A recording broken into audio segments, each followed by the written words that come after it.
Main ఏంటి అంటే బలిచ్చేది నేను చేసిన పాపాలకి ఇంకొక ప్రాణాన్ని బలిస్తే నా పాపాలు పోతాయి. వాళ్ళకున్న ఇగ్నరెన్స్ తల్లి, అది వాళ్ళ ఇగ్నరెన్స్. అదే అదే కదా వాళ్ళ కొండ జాతి, వాళ్ళ జీవన విధానం అదమ్మా. ఒక్కరి జీవన విధానం అది. ఆ జీవన విధానానికి అదే నువ్వు ఆ కొండ జాతి వాళ్ళని తీసుకొచ్చి నువ్వు అద్భుతంగా నువ్వు చదువు ఇవన్నీ నేర్పించి నువ్వు హైందవ ధర్మం ఏదో నేర్పించి వాళ్ళకి వేదోక్తంగా వాళ్ళకి తర్వాత మనము చాలా శాంతి రూపేణ చాలా పాటించేసాం. మనం ఏవి బలులు ఇవ్వకూడదు, జీవహింస చెయ్యకూడదు. అది ఇండ్యూస్ చేసిన తర్వాత he will not go back there. It is about how much he's exposed to the softer side and the non violent side of Hinduism.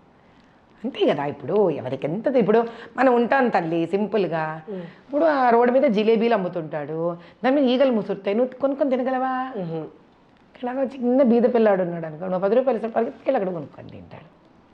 దాన్ని మనం వేలెత్తి చూపించలేము దాన్ని మనం వాళ్ళకి అంటే ఇప్పుడు ఇంత పెద్ద ప్రపంచంలో మనం హైందవత్వంలో దాన్ని సంపూర్ణంగా నేర్చుకున్నవాడు ఎదిగిపోయి ఉంటాడు. కానీ ఒక మోస్తరు ఆలోచన విధానంలో వాడి మాట తీరు నెమ్మదిగా ఉంటుంది. అదే పాపం బస్తీలలో అక్కడ ఉన్నవాడు వాడికి ప్రేమ చాలా ఉంటుంది, కానీ వాడి మాట మొరటుగా ఉండదు. ఇది అంతే.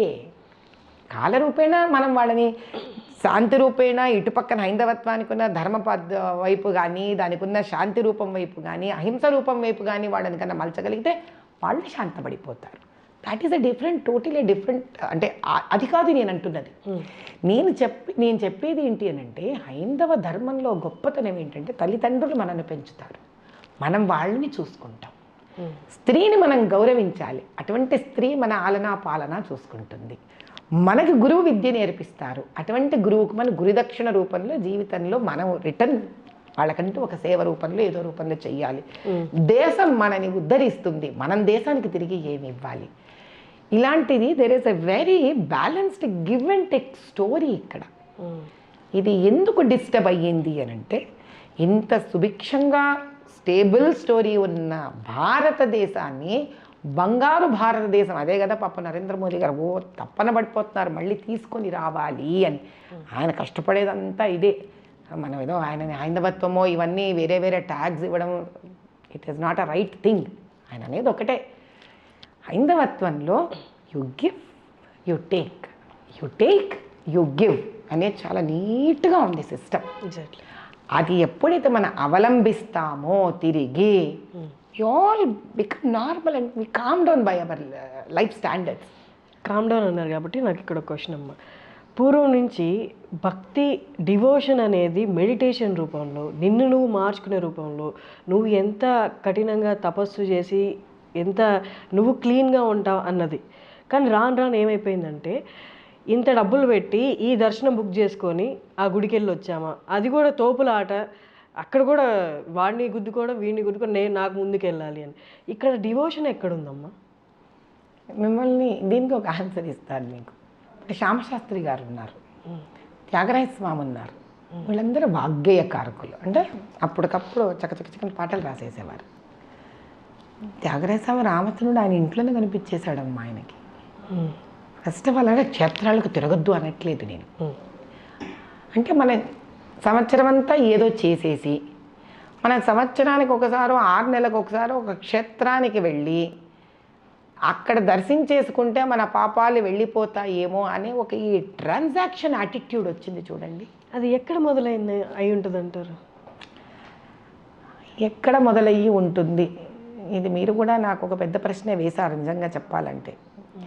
నా ఉద్దేశం ఏమిటి అని అంటే, ఇది తప్పో ఒప్పో మళ్ళీ ప్రేక్షకులు విన్న వాళ్ళు తిరిగి మళ్ళీ మన వరకు రావాలి. మనిషికి కాలం అనేది వాళ్ళ దగ్గర తగ్గిపోయేసరికి, కాలం తగ్గిపోవడం అంటే ఏంటి, ఇప్పుడు మన కోరికలు పెరిగాయి, మన అవసరాలు పెరిగిపోయాయి. గౌతమ్ బుద్ధ గారు అన్నట్టు Dzire is the root cause of pain అని. ఇప్పుడు ఇదివరకు ఏముండేదమ్మా, శుభ్రంగా నిదానంగా 6 ఏళ్ల వరకు పిల్లల్ని స్కూల్లో వేసేవాళ్ళు కాదు, కొంచెం ఇంట్లో పెద్ద బాల శిక్షణ నేర్పించేవాడు. సో పొద్దున్నే లేచి పూజా పునస్కారం చేసుకొని నిదానంగా దీపం పెట్టుకొని కాస్త వంట చేసుకొని అలా భర్త తిని ఆయన పాటికి ఆయన వెళ్ళిపోతే కాస్త పిల్లలకు పెట్టుకొని the day and the schedule use to be a very relaxed schedule. అటు భర్తకు కానీ భార్యకు కానీ వీళ్ళు కూడా వెళ్ళేవాళ్ళు, సహాయ సహకారాలు అందించేవాళ్ళు వాళ్ళ ఆక్యుపేషనల్ లైఫ్స్లో. ఇప్పుడు ఏమవుతుంది, మీకు రాత్రి వంట ఫ్రిడ్జ్లో పెట్టుకొని పొద్దున తినే పరిస్థితి ఉందా లేదా చెప్పండి నిర్మోహం. 100% ఉంది. ఏ దేవుడికి టైం ఎక్కడుంది తల్లి. ఇప్పుడు మరి దేవుణ్ణి కూడా మీరు పైలప్ చేస్తున్నారా లేదా? చేసి ఏం చేస్తున్నారు, బాబు నేను ఒక్కసారి సెలవు పెట్టుకుంటాను తిరుపతికి వస్తున్నాను, ఏం చేస్తావో చేయి, మొత్తం క్లియర్ ఆఫర్ ఇస్తున్నాను. మనం దేవుడికి ఆఫర్ త్రో చేస్తున్నాం. అదే నేను అంటున్నాను, expectations from life. What do you have to expect from life?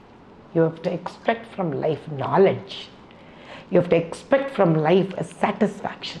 You have to expect from life to grow wiser. డబ్బు ఎంత డబ్బు ఉన్నవాడికి కూడా మళ్ళీ డబ్బు కావాలమ్మా.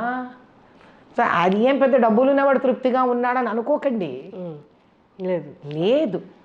కానీ ఎవరికి తృప్తి ఉంటుందంటే నేనుగా ఏమి సాధించాను, ఎటువంటిది నశ్వరము కానిది, నాశనము కానిది, నాకు నేనుగా ఏం సాధించాను.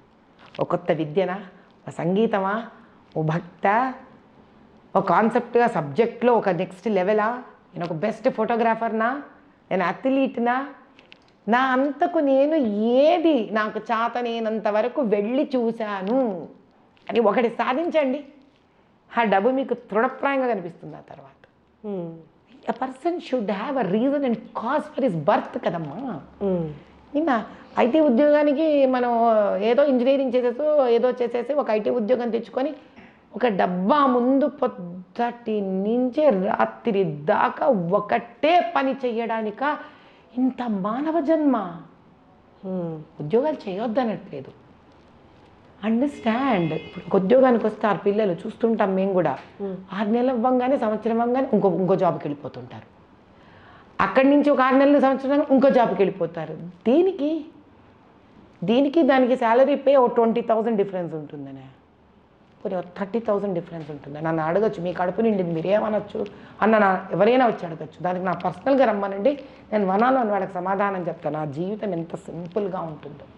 నేను అంతే లో మిడిల్ క్లాస్ ఫ్యామిలీ నుంచే వచ్చాను. నేను ఈ రోజుకి నా జీవన విధానం అలాగే ఉంటుంది. నేను చెప్పులు వేసుకోకుండా కనీసం అంటే ఒక 50 కిలోమీటర్లు 100 కిలోమీటర్లు నడిచేస్తాను. నేను రమ్మనండి, పోయిన వాళ్ళందరూ ఏమన్నా రమ్మనండి, ఐటీ ఉద్యోగాలు ఇంత చేస్తారు కదా, కొంచెం వాళ్ళకి నేను ఫ్యాన్ వేసుకోకుండా, ఏసీ వేసుకోకుండా కూర్చోగలను, ఎండలోపై పని చేయగలను, పార పని చేయగలను, మట్టి పని చేయగలను, ఎటువంటి వర్కర్స్తో కూడా కూర్చొని నేను హాయిగా పని చేస్తాను, కూర్చొని తింటాను. What is important in life is, for what you have taken this birth, have you tried to do some justification to it? అది నేర్పించాలి తల్లిదండ్రులు పిల్లలకి. They should let them choose an option while keeping one as a goal. అంటే మనకి మనసులో ఉంది, మా అమ్మాయి మంచి డాక్టర్ అవ్వాలి. డాక్టర్ అవ్వాలంటే డాక్టర్ అవ్వడానికి అయ్యే ఇన్స్పిరేషన్ చిన్నప్పటి నుంచి ఇవ్వాలి వాళ్ళకి. అంటే ఏంటి, సపోజ్ నేను ఒక పర్సన్, నా పర్సన్ అనే ఒక పేరెంటో, తాతగారో, దూర బంధువో, చుట్టమో, ఫ్రెండో ఎవరో ఒక అనారోగ్యంతో పోయారనుకుందాం. నన్ను డిస్టర్బ్ చేసింది అది. మా పిల్లలు ఉన్నారు, మా అమ్మాయిని అబ్బాయిని డాక్టర్ చేయాలనుకుంటున్నాను. నేను కదా ఇన్స్పైర్ అయ్యాను, మంచిదే. నా ఇన్స్పిరేషన్ వాళ్ళకి పాస్ చేయగలగాలి, అప్పుడు కదా వాడు ఇన్స్పైర్ అయ్యి చేస్తారు. అది డాక్టర్ అవ్వాలంటే ఒక పాయింట్ వస్తే వాళ్ళకి అర్థం కాదు, వాళ్ళు ఎందుకు డాక్టర్ అవ్వాలి, వాళ్ళు డిటాచ్ అయిపోతారు దానికి. అందుకే చాలామంది వాళ్ళు చేసిన ఇంజనీరింగ్లు వదిలేసి ఇంకేదో చేస్తూ ఉంటారు ఇంజనీర్లు అయిపోయాక. డాక్టర్లు యూజువల్లీ ఇన్స్పైర్ అయ్యి చేస్తారు. అది కాకుండా చేసిన వాళ్ళు చాలా రొటీన్ లైఫ్స్కి వెళ్ళిపోతారు కమర్షియల్గా. But in fact doctors life is meant to get in to research every day in to medical industry. Basic point ఏంటి అంటే, ఇక్కడ పిల్లలకి ఏదైనా ఇన్స్పైర్ అయ్యి ప్రశాంతంగా చెయ్యడం అనేది నేర్పించాలి. వాళ్ళకి పాత చూపించగలగాలి. ఎలా తెలుస్తుంది అది? వాళ్ళకు ఒక దానాలు, ఒక బర్త్డేకి పిల్లల్ని తీసుకెళ్ళి go to cancer hospital, go to Niloufer hospital. ఎలా ఉంటారు పాపం పిల్లలు? అది నిజం కాదా?